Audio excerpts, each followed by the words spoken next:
지금부터 IBS, 인하대학교 방송국의 아침 정규 방송을 시작하겠습니다. 인하대학교 방송국은 본 대학의 이념과 전통을 수호하며 방송을 통해 인하인의 올바른 여론을 대변하고 대학 문화의 창달자로서의 임무를 다하고 있습니다. 아침 신문 브리핑입니다.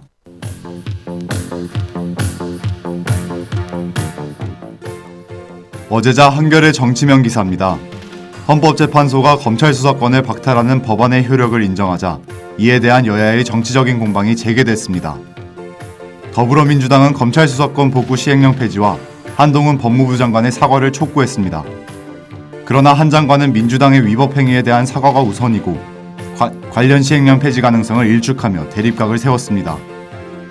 또한 김기현 국민의힘 대표는 현재 이러한 결정에 대해 헌법재판관을 탄핵해야 한다며 강도 높게 비판했습니다. 일부 전문가는 이러한 정부 여당의 행보에 대해 상권 분립과 헌법 질서를 침해한다고 비판했습니다.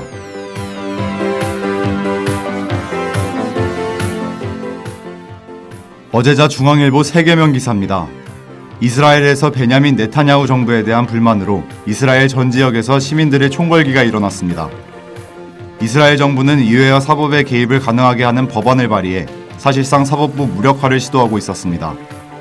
이에 국방장관이 반대 의사를 보여 해임한 것을 계기로 시민들의 불만이 한꺼번에 터져나왔습니다. 한편 네타냐후 총리는 사법개혁을 다음 회기까지 미뤘지만 여야의 입장차가 커 합의점 도출에 난항을 겪을 전망입니다. 이렇게 시위가 격해지자 미국은 NSC를 통해 이스라엘의 타협점을 찾으려며 우려를 표했습니다.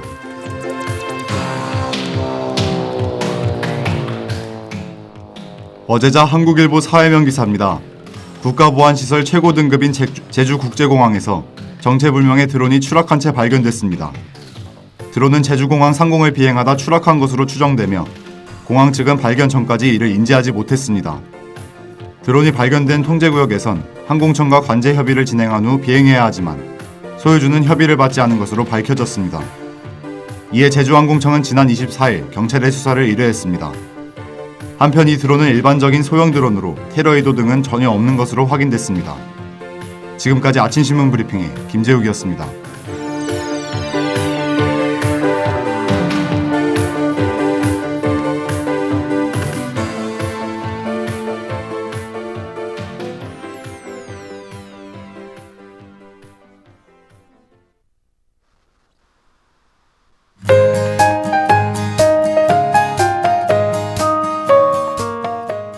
오늘의 날씨입니다. 미추홀구의 날씨는 최고기온이 13도, 최저기온이 5도로 8도 정도의 일교차가 있겠습니다. 어제보다 최고기온이 2도가량 높은 비교적 따뜻한 하루가 예상되는데요. 하루 종일 포근했던 저번 주와 달리 꽃샘추위가 또다시 찾아왔죠. 오늘 하루는 옷차림에 유의하시면 좋겠습니다. 더불어 미세먼지 농도는 보통에서 나쁨 정도이니 외출 시 마스크를 챙기는 게 좋을 것 같네요. 이상으로 오늘의 날씨였습니다.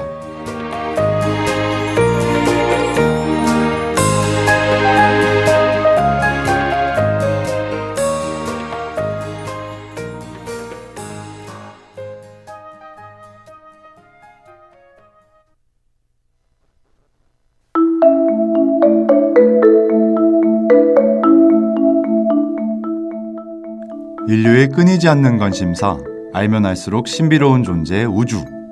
물리적인 거리도 멀지만 심리적 거리 역시 가깝다고 할 수는 없죠.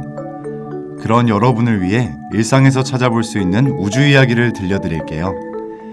등굣길에 들은 노래 속 가사, 여가 시간에 본 영화 줄거리, 엉뚱하게 떠오른 생각까지 간단하게 떠먹는 우주 한 스푼, 우주 라이크 우주. 이달의 소녀의 열기를 들으며 지금 바로 시작합니다.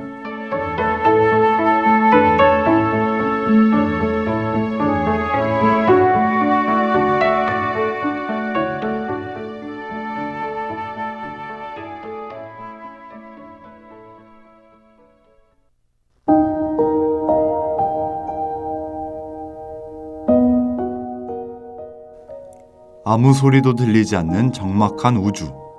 끝도 알 수 없는 그곳에 홀로 남게 된다면 어떤 기분일까요? 무섭기도 하고 막막하기도 하고 상상조차 안 될 정도의 두려움을 느낄 것 같죠? 오늘은 우주를 떠돌고 있는 쓰레기로 인해 우주미아가 된 한 인물의 이야기, 영화 그래비티와 함께 나눠볼까 합니다.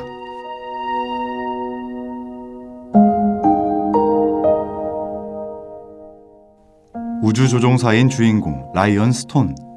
그녀는 동료 2명과 함께 허블 망원경의 통신 패널을 수리하고 있었어요. 그러던 중 한 나라가 자국 인공위성을 미사일로 파괴했다는 소식이 들립니다. 다행히 라이언 일행의 궤도와는 겹치지 않아서 그들은 대수롭지 않게 받아들였죠.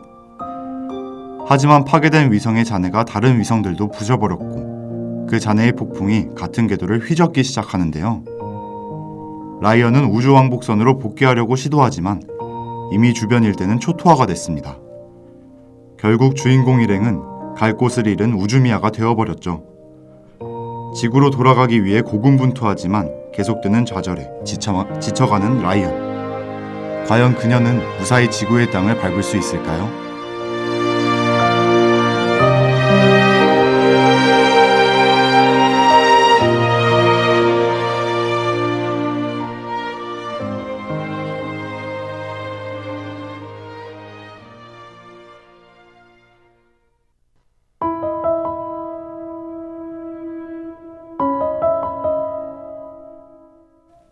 영화 그래비티의 시작을 알리는 존재, 바로 우주 쓰레기인데요. 망가진 인공위성, 빈 연료통, 로켓의 파편 등등 지구 주변을 떠도는 버려진 인공물을 말합니다.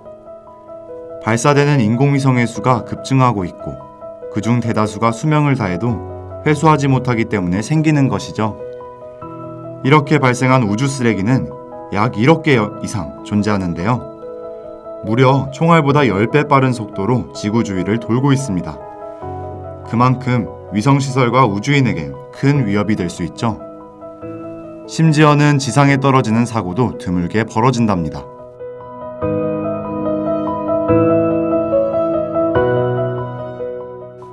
인류가 우주로 나아간 시점부터 점점 쌓여만 가는 우주 쓰레기. 치우는 것 또한 우리의 몫이겠죠. 이를 회수하는 방법은 무엇이 있을까요? 바로 청소위성을 발사하는 거랍니다. 쓰레기를 그물로 잡고 작살로 찍어내고 집게로 집어내거나 자석으로 끌어당기는 등 현재 다양한 방법들이 논의되고 있죠.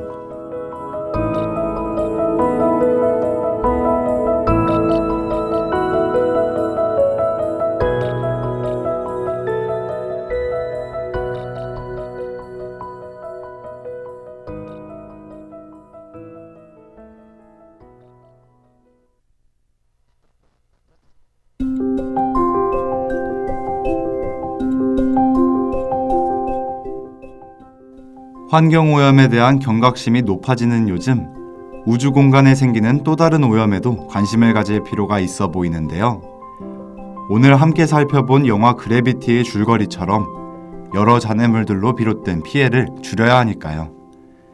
지속 가능한 우주 활동을 위해서 인류가 고민해야 할 우주 쓰레기, 우리 모두 잊지 않았으면 좋겠습니다.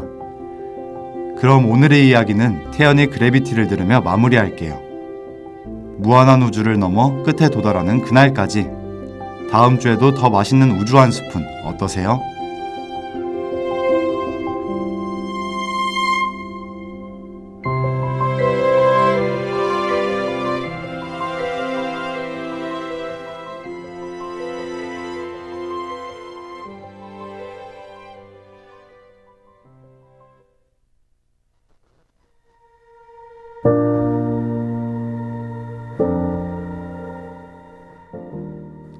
지금까지 제작의 김정은, 보도의 전재성, 기술의 김태은, 진행의 전 김재욱이었습니다.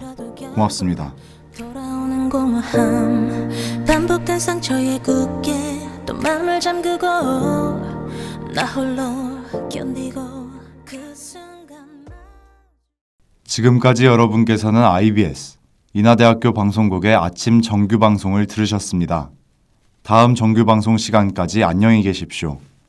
여기는 참된 방송 인하대학교 방송국입니다. IBS